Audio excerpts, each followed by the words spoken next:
초록우 산어린이재단에 매달 소정의 금액을 후원하게 되었습니다. 이 모든 게 구독자, 시청자님 덕분입니다. 구독과 좋아요 감사합니다.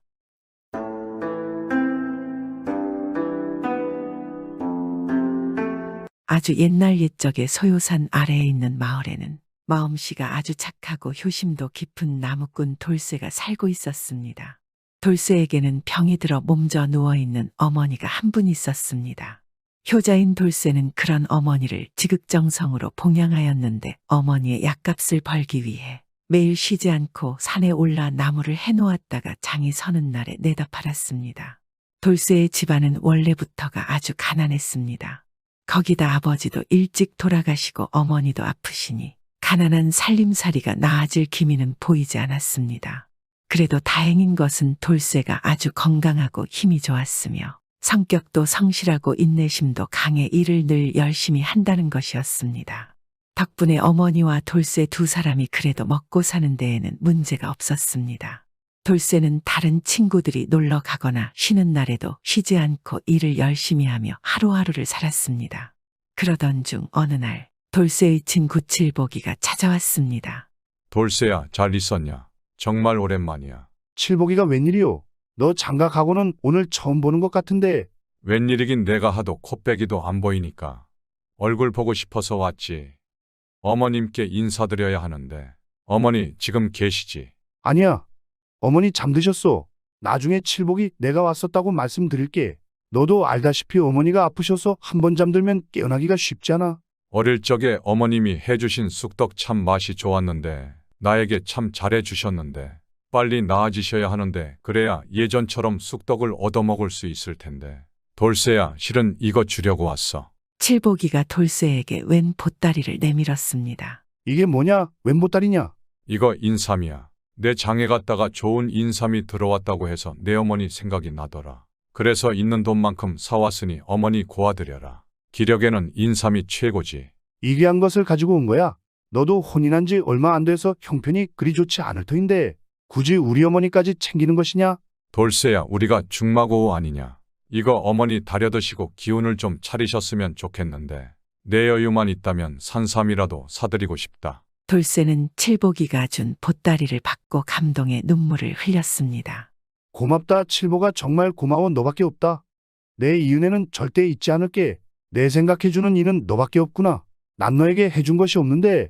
야, 나중에 잘 되면 이자까지 다쳐서 갚아. 공으로 주는 것은 아니야. 알겠어. 내 다 갚아줄 거니까 걱정 말아라.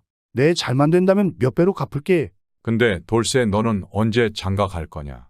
너도 이제는 가야 하지 않겠냐? 더 나이 들면 가고 싶어도 못 갈지도 몰라. 그건 그렇지. 나도 장가 가야지 가야 하는데 알잖냐? 내 사정을 잘 알잖아. 나는 뭐 사정이 좋아서 혼인했냐? 걱정은 그만하고 일단 혼인하고 그 다음에 부인하고 이렇게 저렇게 잘 살아가면 되는 것이야. 다들 그렇게 하며 혼인하고 사는 것이야. 그렇게 돌쇠는 칠복이와 이런저런 이야기를 나누다 헤어졌습니다. 칠복이를 보내고 집 마당에 홀로 남은 돌쇠는 생각했습니다. 그래, 나도 이쁜 색시와 혼인하고 어머니를 함께 모시고 행복하게 잘 살고 싶구나. 그런 생각도 잠시 돌쇠는 쌓아놓은 나무를 보고 퍼뜩 지게를 챙겼습니다. 오늘 장서는 날인데 저 나무들을 내다 팔아야 어머니 약을 사오지 어서 가자. 돌쇠는 나무들을 지게에 메고 마을 장터로 나갔습니다. 그런데 그날따라 마을 장터에는 이상한 소문으로 떠들썩하였습니다. 사람들이 모여서 수군거리고 있었습니다. 그거 아는가, 저 소요산 삼봉에 황금알을 낳는 닭이 있다는데 아나도 들었어. 그 닭을 잡으려고 다들 달려들었다는구만. 근데 아무도 못 잡았다지. 아마 그 닭을 잡는 사람은 엄청난 부자가 될 거야. 그 닭이 한 달에 1000냥어치 황금알을 낳는다는구만. 그럼 평생 일도 안 하고 놀고 먹을 수 있겠네. 그렇지, 돈 걱정 안 하고 평생 떵떵거리고 살 수 있어. 나도 소요산을 한번 찾아봐야겠어. 그 닭을 찾으면 양반처럼 살 수 있다고. 맞아 할 수 있다고 생각을 하면 할 수 있다고 그랬어. 닭이 나에게 올 거야. 이렇게 생각하면 진짜로 그 닭이 나에게 온다고. 그건 또 뭔 소리야. 누가 그래. 아주 유명한 도사님께서 내 원하는 일을 매일 생각하고 간절하게 원한다면 그리 된다고 했어. 돌쇠는 사람들의 이야기를 듣고는 속으로 생각했습니다. 말도 안 되는 소리야. 그럴 시간에 나무라도 하나 더 해야지. 그런데 그래도 만약에 그런 것이 진짜로 있다면 인생이 단박에 그냥 바뀌긴 하겠구나. 그 황금알을 낳는 닭을 만약에 내가 잡아서 부자가 되면 어머니 약값 걱정도 없겠고 먹고 살 걱정도 없겠고 그럼 예쁜 색시도 없고 진짜 좋긴 하겠네. 돌쇠는 나무를 팔고 돌아가며 자신의 손에 쥐어진 얼마 안 되는 돈을 보고는 계속 황금알을 낳는 닭을 잡는 생각했습니다. 그리고 한번 시작된 그 생각은 점점 더 커졌습니다. 그날부터였습니다. 돌쇠가 나무를 하러 소요산에 올라갈 때마다 조금씩 주변을 두리번거리며 황금알을 낳는 닭을 찾기 시작했습니다. 오, 혹시 저기 있나? 뭐가 움직이는 것 같은데. 에이, 뭐야? 토끼잖아. 돌쇠가 닭을 찾아다니는 시간은 갈수록 많아졌고 점차 나무 하는 일은 뒷전으로 미뤄지고 있었습니다. 그러다 돌쇠는 그날 밤 잠이 들었는데 꿈속에서 황금알을 낳는 닭을 본 것입니다. 돌쇠는 닭을 잡으러 산으로 쫓아갔습니다. 그러나 닭은 잡히지 않고 도망만 다니는 것입니다. 돌쇠는 이를 악물었습니다. 내 너를 잡아서 어머니도 낫게 하고 내 이쁜 각시도 얻어 아들딸 낳아서 잘 살 것이다. 그러니 절대로 너를 놓치지 않을 것이야. 그리고 돌쇠는 다시 닭을 잡으러 달려갔습니다. 그런데 도망가던 닭이 더 이상 도망가지 않고 서 있는 것입니다. 돌쇠는 천천히 걸어서 기어이 닭을 잡았습니다. 내 이제 부자가 되는구나. 앞으로는 걱정 없이 살 수 있을 것이야. 그리고 너무 기뻐하며 꿈에서 깨어났습니다. 돌쇠는 너무 허탈했지만 황금알을 낳는 닭을 잡은 순간이 느껴졌습니다. 그 이후에 나무를 하러 산에 올라간 돌쇠는 나무를 하지 않고 황금알을 낳는 닭을 찾느라 시간을 다 허비하고 어둑해질 무렵이 되어서야 산을 내려왔습니다. 돌쇠가 허탈한 마음으로 한참 산을 내려오고 있는데 바로 앞바위 위에 커다란 닭이 앉아 있었습니다. 뭐야? 웬 닭이야? 닭이다. 돌쇠는 처음에는 자신의 눈을 의심했습니다. 그리고 자신도 모르게 가던 길을 멈추고 지게가 어깨 위에서 흘러내리는 것도 모른 채 그 닭만 바라봤습니다. 그러자 닭은 고개를 들어 큰 소리로 울었습니다. 저 것이다. 저게 바로 황금알을 낳는 닭이로구나. 돌쇠는 그때서야 정신을 퍼뜩 차리고 그 황금알 낳는 닭을 잡으려는 생각을 하였습니다. 돌쇠가 닭을 잡기 위해 바위 옆으로 냅다 뛰어갔습니다. 그러나 닭은 이미 바위 위에서 뛰어내려 어디론가 사라지고 없었습니다. 돌쇠는 매우 아쉬워하면서 정신없이 그 바위 주변을 살펴봤습니다. 황금알을 낳는 닭아, 제발 나에게 와라. 나에게 와. 이렇게 생각하면 온다며. 어서 와라, 황금알을 낳는 닭아. 하지만 아무 곳에서도 닭의 흔적조차 찾을 수가 없었습니다. 돌쇠가 그러고 있는데 잠시 후에 한 사내가 허겁지겁 산을 뛰어 올라왔습니다. 혹시 여기서 닭 한 마리를 못 봤습니까? 이놈이 한 달 전에 닭장을 뛰쳐나가 가지고 내가 찾아다니는데 아까 봤는데 이리로 올라왔는데 돌쇠는 너무 놀랐습니다. 자신이 본 닭이 황금알을 낳은 닭이 아니라 이 사내가 집에서 키운 닭인 것입니다. 뭐야? 황금알을 낳는 닭이 아니라 흔해 빠진 집닭이었소. 내가 그동안 뭘 한 거야? 내 지금 황금닭에 눈이 멀어 정신이 나갔구만. 돌쇠는 힘없이 털썩 바위 앞에 주저앉았습니다. 그리고 잠시 멍하게 있다가 자신의 빈 지게를 보며 중얼거렸습니다. 그러고 보니 요즘 그놈의 황금알을 낳는 닭 생각 때문에 나무도 제대로 못해 가고 있네. 이게 뭔 꼴이람. 이러다가 어머니 약값도 제대로 못 구하겠는데. 내 정신이 나갔구나. 있을지 없을지 모를 닭 때문에 일이 아무것도 하지 못하고 있구나. 돌쇠는 자신이 지금 제정신이 아니라는 것을 깨달았습니다. 그래, 정신 차리자. 그냥 평소처럼 내가 할 수 있는 일들을 열심히 꾸준히 해나가며 살아가는 거야. 황금알을 낳는 닭을 얻겠다는 그런 헛된 생각은 이제 버려야겠어. 돌쇠는 그렇게 결심하고 그 일이 있은 후부터는 더욱 부지런히 열심히 일을 하였습니다. 조금씩이긴 하지만 돌쇠의 집 살림살이는 돌쇠가 열심히 일하는 만큼 조금씩 나아졌습니다. 돌쇠의 정성 어린 보살핌으로 어머니도 건강을 회복하셨습니다. 돌쇠는 그 뒤로 사정이 많이 좋아져서 논도 사고 밭도 사고 어여쁜 처자와 혼인을 했습니다. 그래서 돌쇠는 황금알을 낳는 닭보다 더 소중한 것을 얻었습니다. 돌쇠는 비로소 깨달았습니다. 내 사는 게 막막하고 나아지는 것이 없어서 황금알을 낳는 닭에 눈이 돌아갔구나. 그런데 막상 일이 형편이 나아지니 황금알을 낳는 닭은 내 자신이구나. 내 얼마나 매일 꾸준히 일하면 그것이 곧 황금알인 것이다. 내 두 번 다시는 일확천금에 눈이 멀지 않을 것이고 매일 열심히 일해서 작지만 나중에 크게 될 황금알을 만들 것이다. 이후에 마을 사람들 중에 소요산을 오르다가 돌쇠처럼 큰 바위에 앉은 닭을 보고는 황금알을 낳는 닭을 찾았다며 잡으려다가 놓치는 일이 종종 있었습니다. 결국 아무도 황금알을 낳는 닭은 얻지 못했는데 이후에 마을 사람들은 그 닭에 앉았던 큰 바위를 황금바위라 부르게 되었습니다.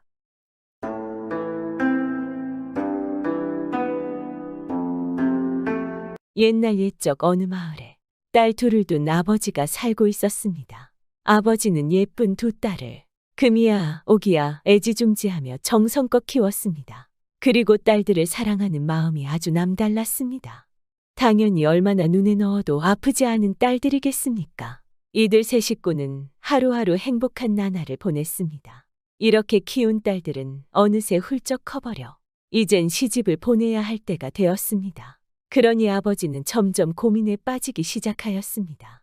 예쁜 우리 딸들을 어떤 집에 시집을 보내야 좋을까? 정말 시집을 잘 가야 할 텐데.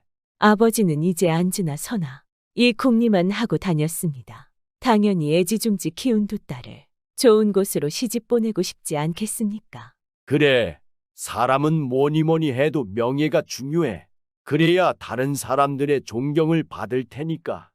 아버지는 큰딸 꽃분이를 뼈대 있는 양반집에 시집을 보내기로 마음먹었습니다.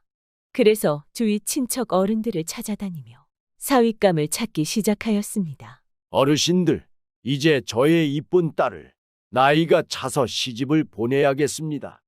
어디 좋은 자리 있으면 소개해 주십시오. 다른 건 다 없어도 좋으니 그저 뼈대 있는 양반집이면 좋겠습니다. 하고 부탁을 했습니다. 얼마 후 친척 어르신께서 좋은 자리를 소개해 주려고 찾아오셨습니다. 내가 아는 사람 중에 뼈대 있는 양반이 있는데 마침 그 집에도 나이가 찬 아들이 있다는군. 그런데 집이 좀 가난해서 말이야. 그래도 괜찮다면 어디 말 좀 넣어볼까? 좀 가난한 거야 어떻습니까? 재물이야 있다가도 없고 또 없다가도 생기는 것 아니겠습니까? 하지만 명예야 어디 그렇습니까? 괜찮으니 어서 말 좀 넣어주세요. 부탁드립니다. 아버지는 뼈대 있는 양반집이라는 말에 귀가 솔깃했습니다. 이렇게 해서 큰딸 꽃분이는 뼈대 있는 양반집에 시집을 가게 되었습니다. 그래, 우리 큰딸은 양반집에 시집을 갔으니 사람들의 존경을 받으며 잘 살 거야. 하며 큰딸 꽃분이를 시집 보내놓고 아버지는 마음이 흡족했습니다. 과연 큰딸은 아버지 생각대로 잘 살고 있을까요? 어느덧 3년이라는 시간이 흘렀습니다. 아버지는 큰딸이 어떻게 사는지 얼마나 궁금하지 않겠습니까? 큰딸이 시집간 지도 벌써 3년이나 흘렀군. 어떻게 살고 있는지 어디 한번 가볼까? 그래서 아버지는 큰딸 꽃분이네 집을 찾아가 보았습니다. 하지만 꽃분이네 집 앞에 도착한 아버지는 자기 눈을 도저히 믿을 수가 없었습니다. 아니, 세상에 이럴 수가. 좀 가난하다고 하더니 이건 조금 가난한 게 아니구먼. 이거 참 큰일이구먼. 어쩌면 좋을까?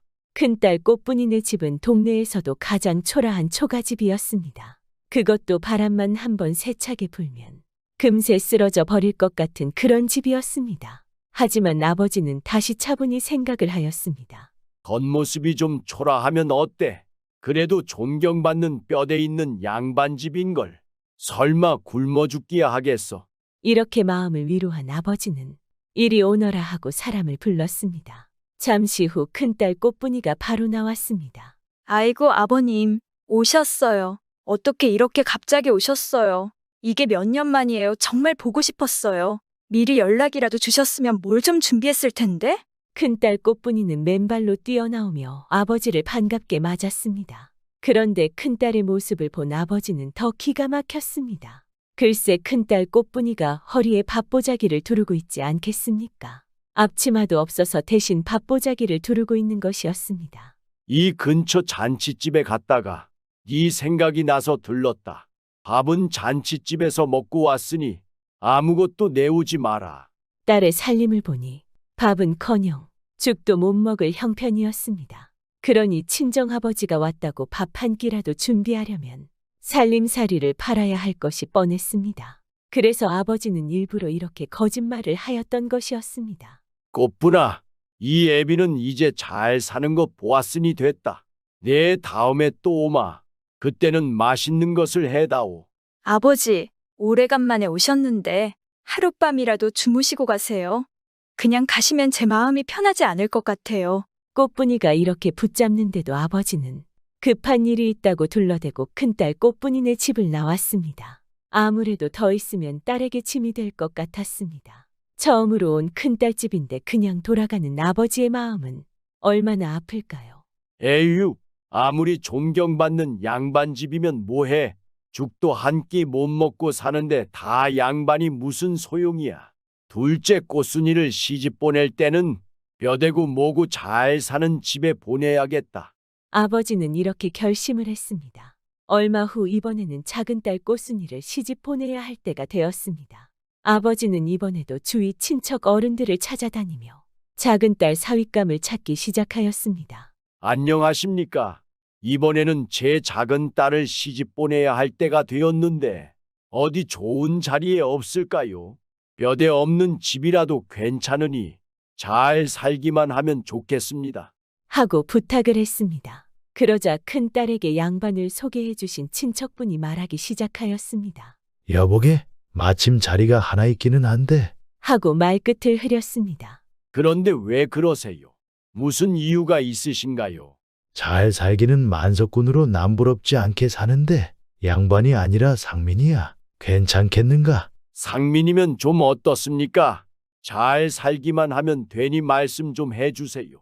아버지는 만석군으로 잘 산다는 말에 더 생각해 볼 것도 없었습니다. 그래서 작은 딸 꽃순이를 만석군 집에 시집을 보냈습니다. 우리 작은 딸은 부잣집에 시집을 갔으니 아무 고생 없이 잘 살고 있겠지. 몇 년 후 아버지는 작은 딸이 어떻게 사는지 궁금해졌습니다. 그래서 작은 딸 꽃순이네 집에 가보았습니다. 우와, 정말 만석군은 만석군이군. 집이 으리으리하네. 아버지는 꽃순이가 사는 집을 보더니 입이 다물어지지 않았습니다. 그리고 마음도 아주 흐뭇했습니다. 집만 봐도 분명히 작은 딸은 좋은 옷 입고 맛있는 것만 먹으며 살고 있을 것이라고 생각하지 않겠습니까? 꽃순아, 작은 딸 꽃순아, 이 애비가 왔다. 어서 나와보거라. 아이고, 아버님 오셨어요. 하며 작은 딸 꽃순이가 대문을 열고 나오는데 모습이 영락없는 부잣집 안주인처럼 아주 잘 차려입고 있었습니다. 그런데 작은 사위 칠복이는 장인을 보고도 방에 누워만 있는 것이었습니다. 아니, 자네는 장인이 왔는데 어떻게 일어나 보지도 않는가? 자네가 좀 잘 산다고 나를 업신여기는 건가? 화가 난 아버지가 버럭 소리를 지르자 갑자기 꽃순이가 말하기 시작하였습니다. 아버지, 그런 게 아니에요. 제 말 좀 들어보세요. 하고 자초지종을 이야기하기 시작하였습니다. 이 사람이 돈 많은 상민이라 못된 양반들이 툭하면 이 사람을 잡아다가 이렇게 곤장을 친답니다. 말도 안 되는 생트집을 잡으면서요. 그럼 우리는 잘못한 것도 없는데 할 수 없이 많은 돈을 갖다 줄 수밖에 없습니다. 그렇게 해야 이 사람을 풀어주니까요. 못된 양반들이 이 사람 돈이 탐이 나서 돌아가면서 이렇게 잡아다가 곤장을 치니 이러다가는 이 사람 제 명대로 못 살겠어요. 어제도 곤장을 맞고 와서 저렇게 일어나지도 못하는 거예요. 작은 딸 꽃순이의 이야기를 들은 아버지는 마음이 아파서 더 이상 앉아 있을 수가 없었습니다. 그래서 급한 일이 있다고 거짓말을 하고 일어나 나왔습니다. 아이고, 뼈대 있는 집에 큰 딸을 보냈더니 밥보자기를 두르고 살고 돈 있는 집에 작은 딸을 보냈더니 이번에는 마음고생이 끊이지를 않는구나. 아버지는 길을 가며 이렇게 한탄을 했습니다. 아버지의 탄식이 어찌나 슬퍼 보였던지 지나가던 선비가 그 모습을 보고 말을 걸었습니다. 어르신, 무슨 일이 있으신데 그렇게 땅이 꺼지게 한숨을 쉬십니까? 제가 도울 수 있는 일이면 돕고 싶습니다. 말씀해 주실 수 있으십니까? 하고 말했습니다. 아버지는 너무 답답한 나머지 지푸라기라도 잡는 심정으로 두 딸의 이야기를 모두 사실대로 늘어놓았습니다. 그런 일이 있으셨군요. 작은 사위가 어디에 사는 누군지 자세히 좀 가르쳐 주십시오. 제가 도울 수도 있을 것 같습니다. 하더니 작은 사위 칠복이에 대해 자세히 묻고는 휙 가버렸습니다. 답답해서 가르쳐 주기는 했지만 아버지는 갑자기 가슴이 철렁 내려앉는 것 같았습니다.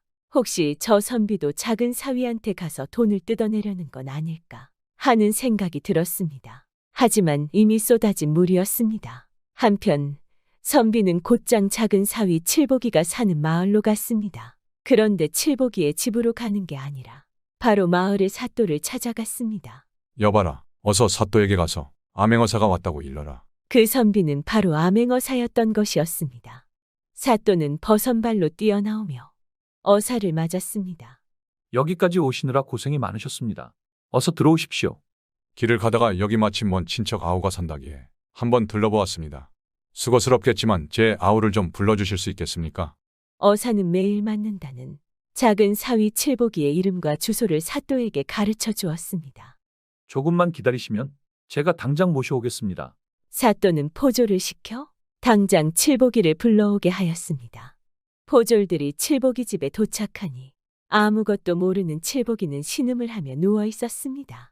포졸들은 이유도 말하지 않고 대뜸 사또가 찾는다고 하며 어서 가자고 말을 하였습니다. 아이고, 못된 양반들한테 끌려다니는 것도 모자라서 이제는 사또한테까지 끌려가다니. 아이고, 이 양반 이제는 죽었네 죽었어.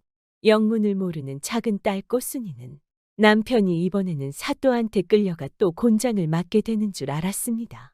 그런데 이상하게도 포졸들이 남편을 조심조심 가마에 태우더니 정중히 모시고 가는 것이지 않겠습니까? 아니 이게 어떻게 된 일인가? 작은 딸 꽃순이와 작은 사위 칠복이는 어리둥절할 수밖에 없었습니다. 이렇게 칠복이가 도착하자 어사는 버선발로 뛰어나오며 칠복이의 손을 덥석 잡았습니다. 그동안 잘 있었나? 반갑구먼. 아우가 여기 산다는 말은 전에 들어서 알고 있었는데 바쁘다 보니 한번 와본다는 게 이렇게 늦었구먼. 자 어서 안으로 들어가서 그동안 못한 이야기나 나누세. 어사는 칠복이가 뭐라고 말할 틈도 주지 않고 방으로 끌고 갔습니다. 칠복이는 처음 보는 양반이 아우니 뭐니 하면서 반가워하자 어리둥절하여 아무 말도 못한 채 어사가 이끄는 대로 그저 끌려가기만 했습니다. 그 뒤 방문을 닫자 어사는 자신의 신분을 밝혔습니다. 애구머니나 어사께서 저를 무슨 일로? 저는 아무것도 잘못한 것이 없습니다. 단지 상민으로 태어났을 뿐입니다. 칠복이는 너무 놀라 방바닥에 넙죽 엎드린 채 일어나지 못했습니다. 아이고, 이제는 어사까지 내 재산을 빼앗으려고 하니 난 이제 알거지가 되겠구나. 이렇게 생각한 칠복이는 잔뜩 겁을 먹고 있었습니다. 어허, 왜 이러는가? 일어나 앉게. 난 당신을 혼내려고 부른 게 아닐세. 사실은 조금 전에 길에서 자네 장인을 만났다네. 이야기를 들어보니 자네 사정이 아주 딱하길래 내가 좀 도와주려고 이렇게 자네를 불렀네. 너무 걱정하지 말게. 어사는 칠복이를 손수 일으켰습니다. 그제야 칠복이는 마음을 좀 놓을 수가 있었습니다. 내가 여기 사또한테 자네와 내가 먼 친척이라고 말해 두었네. 그러니 이제 이 소문이 퍼지기만 하면 아무도 자네를 데려다가 함부로 곤장을 치지는 못할 걸세. 그러니 자네도 이제부터 나와 친척인 체하고 다니게나. 그런데 듣자 하니 자네 처형네 형편이 말이 아니더군. 많은 재산을 다 뭐 할 텐가. 죽을 때 가지고 갈 것도 아닌데 처형네 좀 도와주지 않겠나. 그럼 서로 좋을 것 아닌가. 칠복이가 어사의 말을 들어보니 아주 좋은 생각 같았습니다. 그렇게만 해주신다면 저야 더 바랄 게 없습니다. 분부대로 따르겠습니다. 그럼 앞으로 자네 재산으로 좋은 일 많이 하며 열심히 살아야 하네. 어사는 이렇게 말하고는 밖으로 나갔습니다. 밖에는 사또를 비롯한 많은 포졸들이 어사가 나오기를 기다리고 있었습니다. 어사는 사또와 포졸들이 다 들을 수 있도록 일부러 큰 소리로 말했습니다. 이복의 동생, 난 바빠서 이만 가봐야겠네. 앞으로 어려운 일이 있으면 자주 연락하게나. 내가 도울 수 있는 일이면 힘껏 돕겠네. 아이고 형님, 말씀만 들어도 고맙습니다. 오늘은 바쁘시다니 할 수 없지만 다음엔 꼭 저희 집으로 모시겠습니다. 그럼 먼 길 살펴가세요. 칠복이는 코가 땅에 닿도록 몇 번이고 인사를 했습니다. 이 모습을 본 포졸들은 정말로 저 사람이 어사와 친척인가 하며 수근거리기 시작하였습니다. 그날 이후로 칠복이는 어떻게 되었을까요? 어사와 칠복이가 친척이라는 소문은 순식간에 온 마을에 퍼졌습니다. 그러니 이제는 어느 누구도 칠복이의 재산을 빼앗으려고 생트집을 잡아 곤장을 치지는 못했습니다. 덕분에 편하게 살게 된 작은 사위 칠복이는 어사의 말대로 자신의 재산 중 반을 뚝 떼어서 처형에게 주었습니다. 이제 큰딸과 작은딸 모두가 편하게 잘 살게 된 것이었습니다. 그러니 매일 딸들 걱정에 편할 날이 없던 아버지도 즐겁게 살 수 있었습니다. 어사에 반짝이는 지혜가 한 집안의 모든 걱정을 말끔히 없앤 것이었습니다. 또한 못된 양반들도 더 이상 나쁜 짓을 할 수가 없게 되었습니다. 어사는 이렇게 전국을 돌아다니며 지혜와 재치를 발휘해서 많은 백성들의 어려움을 해결해주기 시작하였고 나라에 큰 공도 세우게 되었습니다. 모든 사람들은 개인마다 잘하는 부분이 있고 못하는 부분이 있지 않겠습니까?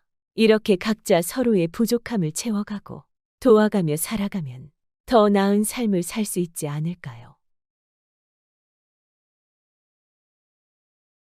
옛날 옛적 어느 마을에 아들 칠복이와 며느리 꽃분이가 늙은 아버지를 모시고 살았습니다.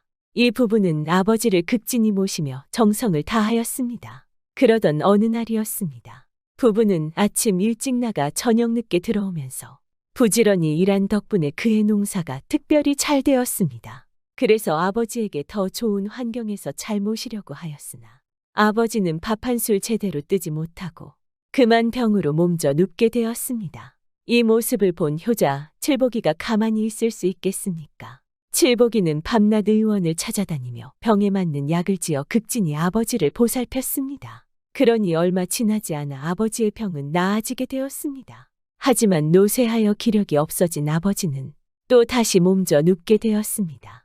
마을 사람들에게 산삼이 특효약이란 말을 들은 칠복이는 그 말을 듣자마자 아내 꽃분이에게 아버지를 잘 돌보라 하고는 산삼을 캐러 산으로 떠났습니다. 아내 꽃분이는 남편 칠복이가 산으로 들어가자 더욱 정성스럽게 시아버지를 모시며 산에 간 남편이 산삼을 캐가지고 돌아오기만 기다렸습니다. 어느덧 칠복이가 떠난 지 한 달이 지났습니다.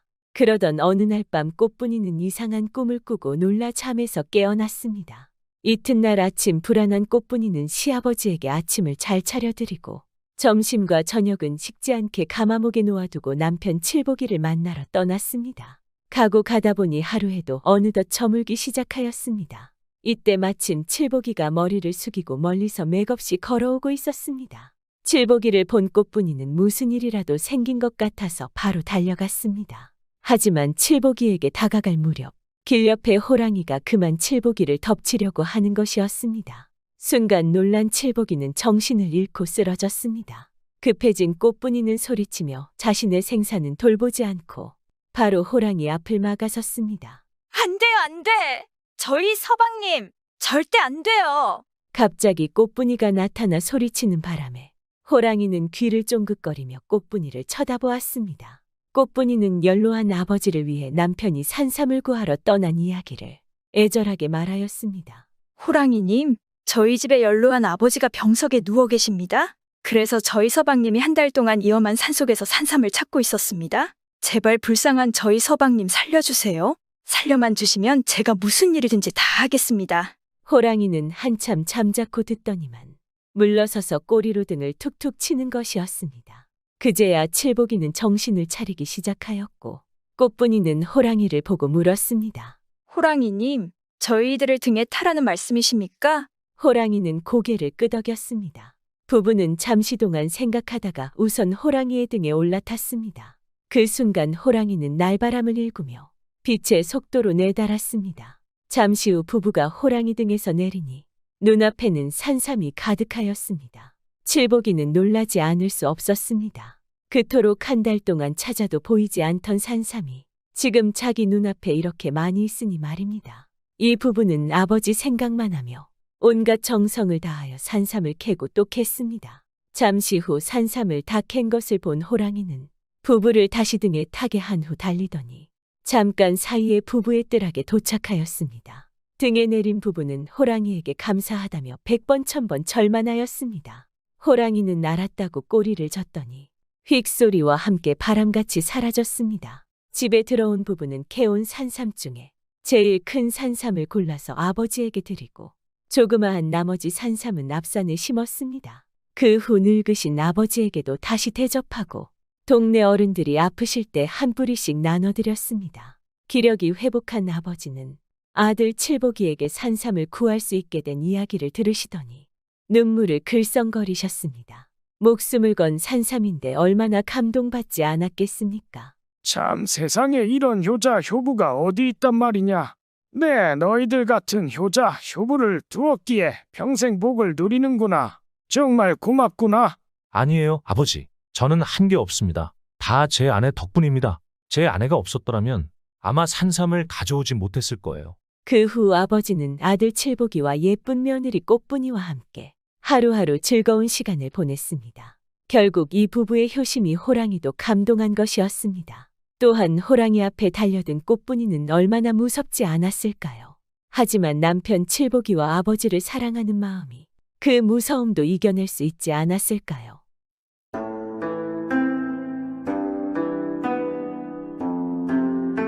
아주 먼 옛날 옛적에 한양의 최씨 집안은 대대로 고관대작을 지내고 가진 재산도 만석군 집안이었습니다. 이렇게 관직 복도 재산 복도 많은 최씨 집안에 유일하게 부족한 것이 바로 자식 복이었습니다.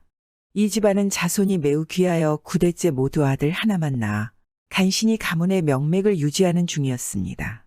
그리고 이 집안의 8대 독자 최대감은 자신의 아들, 9대 독자인 외아들 돌쇠가 무럭무럭 자라서 15살이 되자 아들을 혼인을 시키기 위해 좋은 혼처를 구하던 중이었습니다. 이번에는 우리 아들 돌쇠가 혼인을 잘하여서 아들도 여럿 낳고 딸도 여럿 낳았으면 좋겠군. 우리 집안은 지금 몇백 년째 일이 손이 괴하단 말이요. 그러게요. 그랬으면 좋으련만.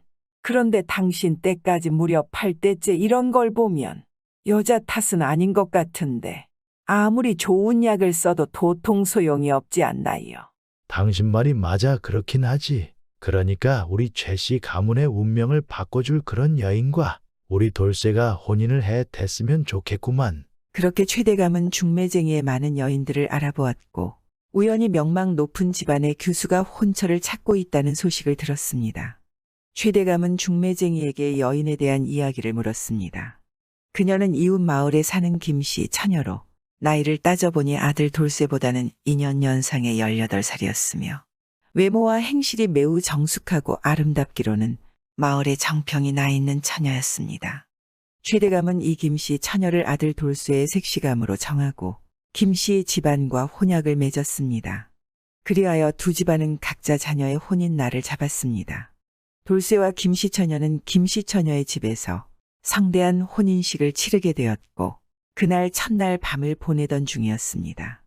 아니 배가 왜 이러지? 아니 무슨 일이 있어? 부인 안색이 별로 안 좋으시오. 배가 너무 아픕니다. 뭐가 나올 것 같아요. 어머나 세상에 아니 배가 뭐가 나온다고요. 아유 설마 부인 여기서는 안 돼요. 내 당장 안채로 가서 장인어른과 장모님을 불러오리다. 잠시만 기다리시오 부인. 아이 그게 아니라고요. 뭔가가 나오려 하고 있어요 서방님. 부인이 갑자기 배를 잡고 고통스러운 신음을 내뱉기 시작했습니다. 이세 신랑 돌쇠는 크게 당황해서 사람들을 부르려 나가려 했으나 잠시 멈춰서 생각했습니다. 가만히 있어봐. 만약 사람들을 불렀다가 우리 부인이 저대로 실수를 해버리면 이거 큰일이 아닌가. 평생 얼굴을 들고 살지 못할 것이다. 내 부인은 내가 지켜줘야지. 이제는 내가 남편이야. 돌쇠는 부인이 급하게 볼일을 본다고 생각한 것입니다. 돌쇠는 혹시나 하는 상황을 대비하여 오히려 문을 더 굳게 잠궜습니다. 냄새가 밖으로 새나갈지 모르니 빈틈을 막아야겠구나. 돌쇠는 천과 얇은 이불로 문틈을 잘 막았습니다. 그리고 뒤돌아서 말했습니다. 부인 이제는 걱정 마시오. 너무 긴장을 하면 그럴 수도 있는 것이지. 우리는 이제 부부이고 서로 허물없는 사이가 되어야 하니까 편하게 볼일을 보시오. 뒤는 내가 책임지겠소. 아니 그런 게 아니라고요. 의학 서방님. 그때였습니다. 부인이 갑자기 큰 비명을 한 번 질렀고 아랫배에 힘을 준 순간 부인에게서 놀랍게도 2명의 쌍둥이 아기가 나왔습니다. 각각 사내아이와 계집아이 남매였으며 신기하게도 이 아기들은 태어난 직후 울음 한 번을 터뜨리지 않았습니다. 부인은 그렇게 쌍둥이를 낳고는 그대로 기절을 해버렸습니다. 부인, 이게 무슨 일이오? 아니 원래 혼인을 하고 첫날 밤을 치르면 바로 일이 되는 것인가? 아닌데 아버지에게 배운 것이랑은 좀 다른데. 괜찮으시오 부인? 이런 잠깐 정신을 놓았구나. 돌쇠는 부랴부랴 서둘러 아기들을 받아들고 태를 꺼낸 뒤 퇴주를 잘랐습니다. 그래도 정신도 없고 처음 겪는 일이었지만 돌쇠는 침착하게 아이들을 잘 받았습니다. 그리고 돌쇠는 가만히 생각했습니다. 내가 배우기로는 본디 아기를 출산하려면 첫날 밤을 치르고도 10달은 지나야 하는 법인데 이렇게 혼인 직후 첫날 밤이 지나기도 전에 아이를 낳다니 그것도 쌍둥이를 낳았으니 그래 만약 사람들이 이를 알면 말들이 많을 것이야. 안 되겠구나. 돌쇠는 일단 이 일을 어떻게 수습을 할지 근심이 컸습니다. 우선 아내의 상태를 살펴보니 다행히 잠시 정신을 잃었을 뿐 건강에 문제가 있어 보이지는 않았습니다. 내가 이 상황을 잘 수습을 해야 한다.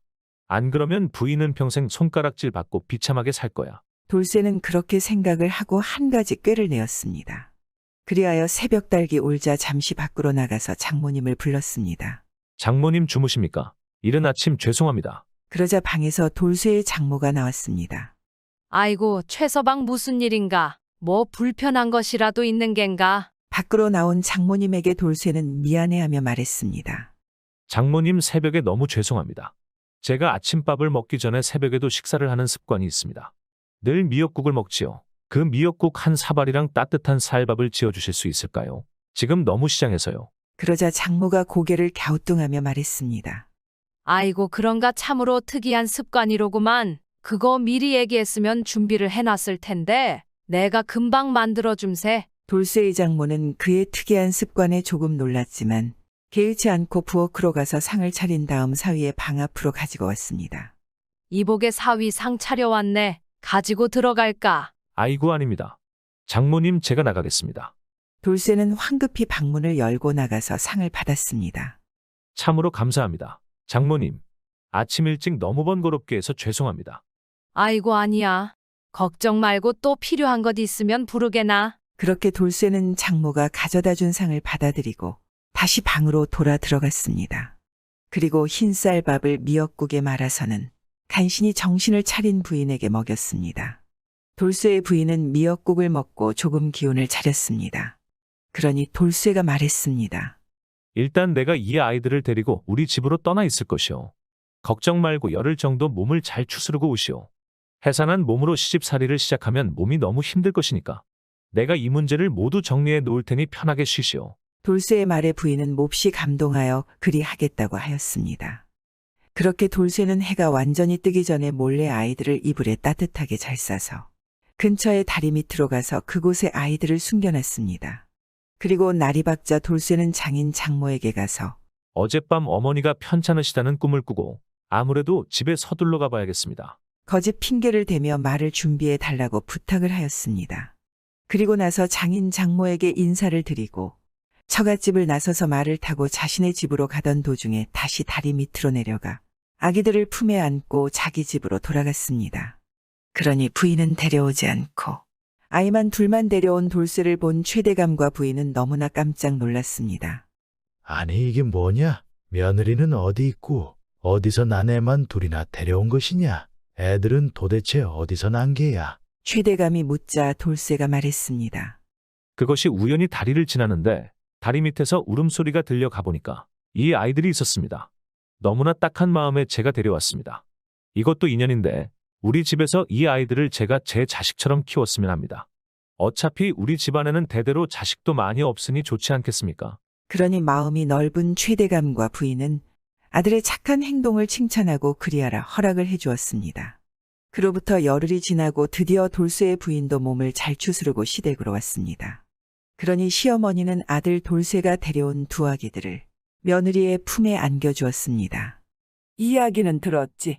돌쇠가 이 아이들을 데려와서는 앞으로 자식처럼 키운다는구나. 네가 고생이 많겠구나. 그러니 돌쇠의 부인은 자신의 품에 안겨 웃음을 짓는 두 아이들을 보고 안도의 눈물을 흘렸습니다. 아이고 갑자기 자기 아이도 아닌 애들을 둘이나 맡아서 키우게 생겼으니 어찌 속이 지속일고 며느라 이 애미가 많이 도와줄 테니 걱정 말거라. 그렇게 속사정을 알 리 없는 시어머니는 눈물을 흘리는 며느리를 잘 달래주었습니다. 그리고 나서 별탈 없이 세월이 잘 흘렀고 쌍둥이 남매가 어느덧 10번째 생일을 맞이하였습니다. 돌쇠는 10년의 시간 동안 한 번도 아이들에 대해서 부인에게 묻지 않았습니다. 그리고 정말로 아이들을 자신의 자식처럼 여기고 정성으로 돌봐주었습니다. 그날은 큰 보름달이 뜬 대보름날이었고 돌쇠와 부인 그리고 아이들은 함께 달 구경을 나와 있었습니다. 다 큰 남매는 저희들끼리 놀겠다고 저만큼 떨어졌고 돌쇠 부인은 강가에서 강가에 비친 달을 바라보았습니다. 그때 돌쇠가 입을 열었습니다. 이제 아이들도 다 컸고 곧 시집 장가를 가게 생겼구려.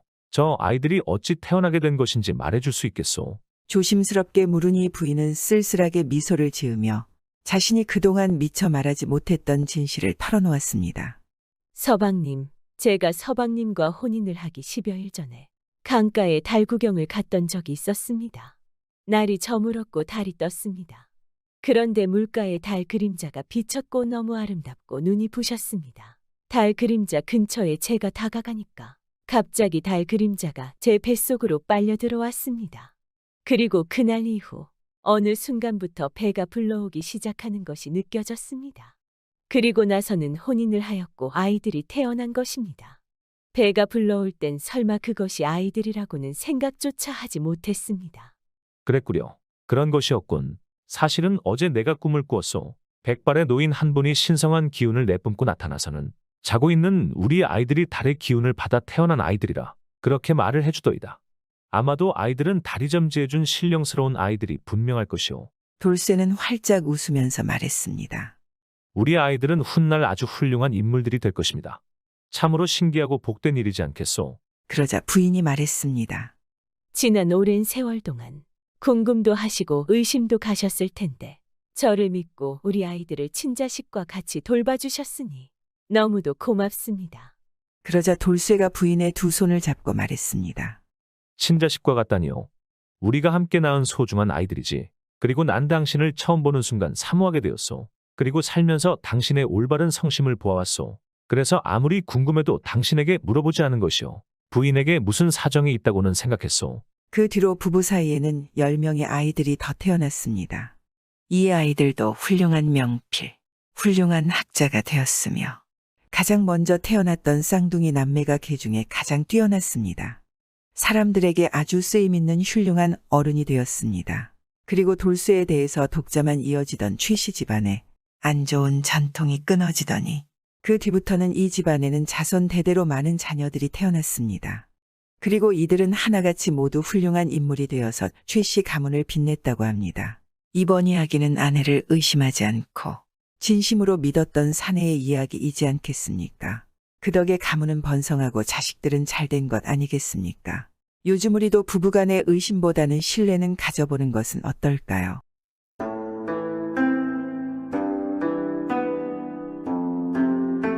옛날 옛적에 어느 산골 마을에는 나이가 아주 많은 할아버지가 어린 손녀 딸을 키우며 밭을 일구고 어렵게 살아가고 있었습니다. 할아버지는 심성이 매우 곱고 또한 어려운 사람들을 보면 모른 채 못했습니다. 산의 조그만한 밭에서 간신히 손녀와 입에 풀칠하며 살았지만 같은 마을 사람들이 먹을 것을 구하러 오기라도 하면 자신의 것을 나누어 주었습니다. 할아버지의 바람이 하나 있었는데 그것은 손녀가 시집갈 때 제대로 된 혼수를 해주는 것입니다. 그런데 그것이 그렇게 쉽지는 않았습니다. 가뜩이나 입에 풀칠하기도 힘이 드는데 돈을 모으기가 쉽지 않지 않겠습니까? 그래도 할아버지는 열심히 일했습니다. 그런데 이 산골에는 나쁘고 탐욕한 돌쇠라는 도깨비가 살고 있었습니다. 이 돌쇠라는 도깨비는 산속 깊은 곳에 살지만 아무도 그의 집이 어디인지 몰랐습니다. 돌쇠 도깨비는 산속에 지나가는 사람들에게 위협을 하며 물건을 빼앗아갔습니다. 어느 날 쌍인들이 물건을 팔러 산속을 지나가게 되었습니다. 상인들은 이 산속만 지나가면 물건을 팔 수 있어서 길을 재촉했습니다. 그런데 상인들 앞에 돌쇠 도깨비가 떡하니 나타났습니다. 그러니 상인들은 얼마나 무섭겠습니까? 이봐, 여기를 지나가려면 통행세를 내놓아야 한다. 너희들이 가지고 가는 물건들을 모두 내놓아라. 도깨비의 말에 상인들은 벌벌 떨었지만 그래도 자신들의 밥줄인데 쉽게 내줄 수는 없지 않겠습니까? 그래서 상인 하나가 말했습니다. 미안하오. 정말 몰랐소. 여기를 지나가면 통행세를 내놓아야 한다는 것을. 우리는 이만 돌아가겠소. 그러면 괜찮지 않겠소? 그러자 돌쇠 도깨비는 희죽거리며 상인들 앞으로 쿵쿵거리며 다가오는 것입니다. 어차피 이 산속에 발을 뒤졌으니 어쩔 수가 없다. 통행세를 안 내려 한다면 너희들의 목숨부터 가져갈 것이다. 물건보다 목숨이 소중한 것이냐? 그렇게 말하고 돌쇠도깨비는 아주 큰 괴성을 질렀습니다. 그 소리가 얼마나 큰지 산 전체가 울리는 것입니다. 그 소리에 상인들은 물건을 놔두고 걸음마 나살려라 하고 도망을 치는 것입니다. 그러자 돌쇠도깨비는 상인들이 놔두고 간 물건들을 가지고 집으로 가는 것입니다. 도깨비의 집안에는 얼마나 많은 사람들에게 약탈을 했는지 진귀한 보물과 돈이 가득했습니다. 난 이 보물들과 돈만 보면 너무 좋아. 아직도 많이 모자라 이 집 가득 채워야 돼. 사람들에게 더 많은 것을 빼앗아야 돼. 이 돌쇠도깨비는 산속에 지나가는 사람들만 괴롭히는 게 아니었습니다. 산속에 살고 있는 마을 사람들도 괴롭혔습니다. 많은 사람들이 이 돌쇠 도깨비 때문에 마을을 떠나는 사람들이 많아져서 이제는 몇 가구만 살게 되었습니다. 돌쇠 도깨비는 착한 할아버지도 괴롭히기 시작했습니다. 그러던 어느 날 할아버지가 밭을 일구고 있는데 근처에 쿵쿵 하는 소리가 들려왔습니다. 이게 무슨 소리지? 땅이라도 꺼진 건가? 할아버지는 허리를 펴고 일어서서 주변을 둘러보았습니다. 그런데 웬걸 커다란 돌쇠도깨비가 할아버지의 밭 앞에 나타났습니다. 아이고, 세상에 도깨비가 나타났네. 할아버지가 당황해하고 있는데 돌쇠도깨비는 할아버지를 쓱 한번 보더니 이것들은 내가 가져가겠다. 하고 외치면서 할아버지가 열심히 수확한 농작물들을 한 움큼 잡아서는 들고 유유히 사라졌습니다. 아유, 이놈아. 어렵게 일구어 놓은 건데 그리 가져가면 어떡하냐? 할아버지는 애써 돌쇠도깨비에게 소리를 질러보았으나 그렇다고 도깨비를 쫓아갈 엄두도 힘도 없었습니다. 할아버지의 밭 근처에 매일같이 돌쇠도깨비가 나타났고 그 센 힘으로 농작물을 마구 갈취하면서 할아버지를 못살게 굴었습니다. 한 번은 할아버지가 배추를 심었는데 돌쇠도깨비가 나타나서는 이 땅은 원래부터 내 땅인 것이니 여기 배추도 내 것이다. 불만 있나, 영감? 돌쇠도깨비가 매일같이 배추를 뽑아가니 할아버지가 열심히 심은 배추의 절반이나 빼앗기고 말았습니다. 어휴, 이를 어쩐다. 도깨비가 자꾸만 이 수확물들을 가져가니 팔 것도 반밖에 안 되네. 이거 팔아서 1년을 살아야 하는데 이를 어쩌지? 돌쇠도깨비에게 계속 시달리는 할아버지는 몹시 화가 났지만 그렇다고 도깨비를 막아설 수도 없는 노릇이었습니다. 건장하고 힘센 청년이라도 도깨비를 이겨낼 수는 없었을 것입니다. 할아버지는 그나마 도깨비가 사람을 해치지는 않으니 불행 중 다행이라 생각을 하고 매번 참을 수밖에 없었습니다. 그러던 어느 날 하루는 할아버지가 나무를 하고 내려오다가 감나무가 있는 길을 지나게 되었습니다. 맛있게 잘도 익었구나. 이거 우리 손녀딸이 아주 좋아하겠는걸. 이거라도 따서 갖다 줘야겠다. 할아버지는 감나무를 바라보며 집에서 자신을 애타게 기다리고 있는 귀여운 손녀딸을 생각했습니다. 감을 조금 따가지고 길을 나설 무렵 갑자기 할아버지 앞에 또 심술궂은 돌쇠도깨비가 나타났습니다. 돌쇠도깨비는 할아버지를 멀뚱멀뚱 쳐다보며 할아버지가 품에 하나를 안고 있는 감을 쳐다보았습니다. 마음씨 착한 할아버지는 생각했습니다. 너도 이 감이 먹고 싶겠구나. 미운 놈 떡 하나 더 준다고 너도 좀 먹어봐라. 할아버지는 돌쇠도깨비에게 감을 조금 나눠주었습니다. 돌쇠도깨비는 감을 받아서 먹어보더니 아주 좋아하였습니다. 그런데 이 못된 돌쇠도깨비는 고마워하기는커녕 감을 더 달라면서 심술을 부려대기 시작했습니다. 할아버지는 하는 수 없이 따온 감을 거의 대부분 돌쇠도깨비에게 빼앗기듯 주어야 했습니다. 이 돌쇠도깨비가 한참 감을 먹다가 할아버지에게 앞으로 항상 감을 많이 따와서 나에게 바치지 않으면 가만히 두지 않을 것이다. 하고 협박을 하였습니다. 아이고, 이런 은혜도 모르는 도깨비를 보았나? 어이가 없구나, 어이가 없어. 할아버지는 도깨비의 심술에 기가 막혔습니다. 도깨비가 자칫 자신의 손녀딸을 해칠 수 있다는 생각에 이번에도 어쩔 수 없이 말을 따라야 했습니다. 그렇게 돌쇠도깨비에게 당하고만 살던 어느 날 할아버지는 밭농사를 위해서 밭으로 가는 길이었습니다. 그런데 도깨비가 나무 아래 앉아 있는 것입니다. 보아하니 사람들이 지나가는 것을 지켜보는 것입니다. 할아버지는 몰래 숨어서 도깨비를 훔쳐보기로 했습니다. 그런데 하늘에서 날던 솔개 한 마리가 나무에 부딪혀 피를 흘리며 도깨비 앞에 떨어지는 것입니다. 그것을 돌쇠도깨비가 보더니 화들짝 놀라며 벌벌 떠는 것입니다. 이건 날아다니는 세이피야. 너무 무서워. 나 좀 살려줘. 하고 앞뒤도 안 보고 도망치는 것입니다. 할아버지는 도깨비가 도망간 자리에 가니 솔개가 피를 흘리고 죽어 있는 것입니다. 그래서 솔개를 집어서 품에 넣었습니다. 이 못된 도깨비가 세이피를 무서워하는구나. 잘 되었구나. 놈의 약점을 알았으니깐. 그리고 밭으로 가는데 길에 어디선가 끙끙거리는 소리가 들려왔습니다. 무슨 소리지? 저기 철벽 쪽에서 나는 소리 같은데 할아버지가 가보니 절벽 아래에 다리를 마을 사내가 한 명 있었습니다. 할아버지는 깜짝 놀라 서둘러 사내 의상처를 치료해 주었습니다. 그리고 나서 사내에게 자초지중을 들어보니 사내 역시 못된 도깨비에게 시달리던 중에 먹을 걸 가져오지 못했다는 이유로 도깨비에게 밀쳐져서 절벽에 떨어진 것입니다. 그리고 바람에 다리를 크게 다쳤다고 하소연하였습니다. 그런데 그렇게 당하는 것이 이 사내뿐만이 아니라 이 근방 얼마 없는 마을 사람들이 이 도깨비 때문에 할아버지와 같은 일들을 당하고 있다는 것을 사람들은 도깨비가 빨리 죽거나 멀리 떠나버렸으면 좋겠다고 생각하고 있었습니다. 그러니 할아버지는 자신에게 좋은 생각이 있다고 하며 사내에게 마을 사람들을 불러달라고 하였습니다. 할아버지는 사람들을 모아놓고 다 함께 작전을 짜기 시작했습니다. 사람들은 할아버지의 생각을 듣고는 모두들 그렇게 하자고 하며 좋아하였습니다. 그리하여 작전을 실행하는 당일 할아버지는 감나무로 가서 감을 따고 있었습니다. 그러니 아니나 다를까 이번에도 돌쇠 도깨비가 달려들어와서는 할아버지에게 딴 감을 달라고 요구했습니다. 할아버지는 도깨비에게 그것들을 순순히 내주며 은근슬쩍 도깨비를 걱정스러운 표정으로 보며 말했습니다. 아유, 그런데 말이야. 마을 시장에 다녀왔는데 거기서 이상한 소리를 들었지 뭐야? 요즘 관아에서 포졸들을 풀어서 이 산을 돌아다닌다는구만. 그러니까 자네도 몸 조심하라고. 그런데 도깨비는 전혀 겁먹지 않고 말하는 것입니다. 그깟 포졸들 100명이라도 오라고 해. 내가 힘 한 번 쓰면 모두 날아갈게야. 그러자 할아버지는 미소를 지으며 말했습니다. 그런데 포졸들이 온몸에 세피를 바르고 다니고 있다는구만. 왜 세피를 바르고 다니지? 그래도 자네라면 끄덕없을 것이야. 이 말을 들은 돌쇠 도깨비는 몹시 당황해서 겁에 질렸습니다. 그리고 파르르 몸을 떨기 시작했습니다. 그때를 틈타 근처 여기저기 숨어있던 사람들이 포졸들 목소리를 흉내내기 시작했습니다. 도깨비가 어딨지? 여기 도깨비 발자국이다.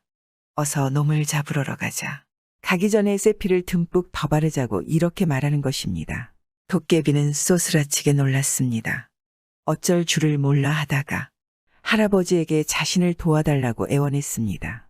할아버지는 흔쾌히 그러자고 하는 것입니다.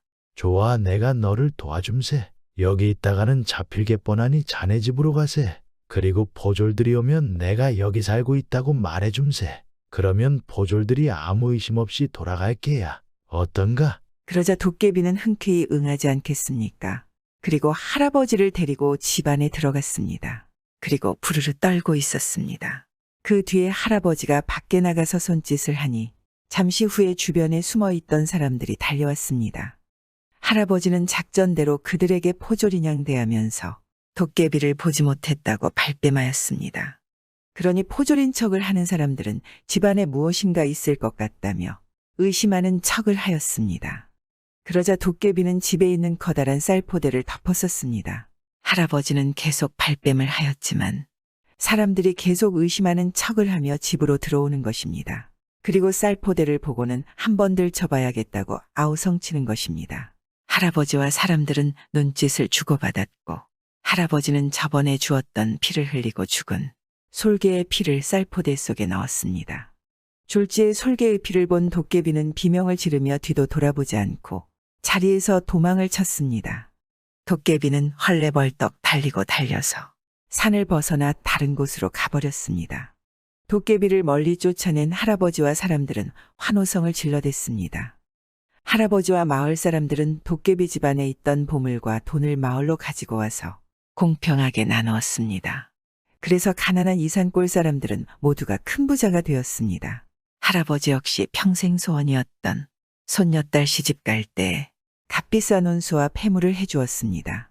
이번 이야기는 선행을 저지르면 언젠가는 복을 받지만 이 돌쇠 도깨비처럼 악행을 저지른다면 자신의 모든 것을 잃고 비참하게 산다는 이야기이지 않겠습니까? 구독은 공짜입니다.